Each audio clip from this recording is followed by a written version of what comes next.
முக்கியமான 3 அதிதூதர்கள் எனப்படும் Michael, Gabriel, Rafale ஆகியோர் கடவுளின் சிறப்பு தூதர்கள் ஆவர். இவர்களின் பெயர்களின் முடிவில் உள்ள எல் என்பது கடவுள் என்பதை குறிக்கும் எபிரேய பொருளாகும். 1.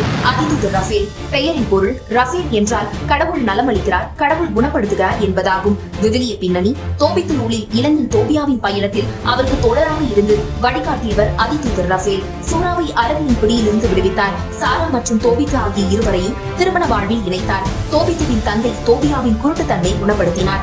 வானதூதர் இறங்கி பெத்சாய்தா குளத்தை கலக்கும் போது இறங்கி நீராடும் முதல் நோயாளி நலமடைவார் என்பது நம்பிக்கை.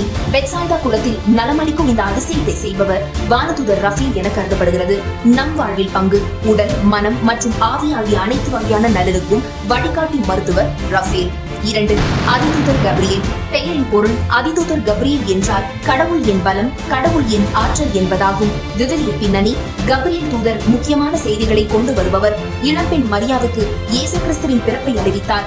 எலிசபெத் ஜெக்கரியா தம்பதியருக்கு திருமுழுக்கு யோவான் பிறப்பு செய்தியை எடுத்து வந்தார். ஜெக்கரியாவை சந்திக்கும் போது தனது அடையாளத்தை கப்ரியேல் தூதர் என்று வெளிப்படுத்துகிறார். அவர் கூறியதாவது: நான் கப்ரியேல், கடவுளின் திருமுன் நிற்பவன், உம்மோடு பேசவும் இந்த நற்செய்தி எடுத்துரைக்கவும் அனுப்பப்பட்டேன் என்று தனது பெயரையும் பணியையும் அடையாளத்தையும் எடுத்துரைக்கிறார். நாசரேத்து இளம்பெண் மரியாவை சந்திக்கும் போது அருள்மிகு பெற்றவரை வாழ்க, ஆண்டவர் மோடு இருக்கிறார் என்ற வரலாற்றில் தடம் பதித்த மரியனின் வாழ்த்தை முதலில் முழங்கியவர் கப்ரியேல்.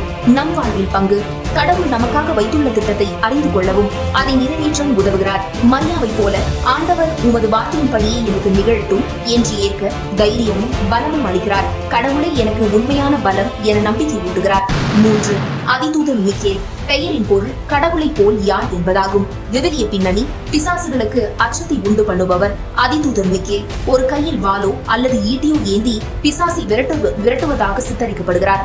வரவிருக்கும் இறுதி தீர்ப்பில் அவருக்குள்ள பங்கை முன்னறிவிக்கும் வகையில் மறுக்கையில் தராசு கோலை ஏந்தியும் காட்டுகிறார். கடவுளுக்கு எதிராக கலகம் செய்த லூசிபரை வென்று சுவர்கரத்தில் விரட்டிய கடவுளின் தலைமை தூதர் மிக்கேல் அதிதூதர்.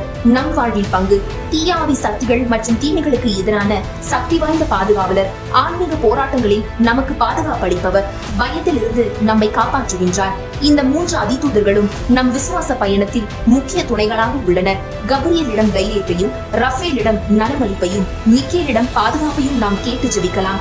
அதிதூதர்களின் பெயர்களை தாங்கிய உங்கள் நண்பர்களுக்கு, உறவினர்களுக்கு மறவாமல் உங்கள் வாழ்த்தை இங்கே பதிவிடுங்கள். இந்த வீடியோவை பகிருங்கள். நன்றி.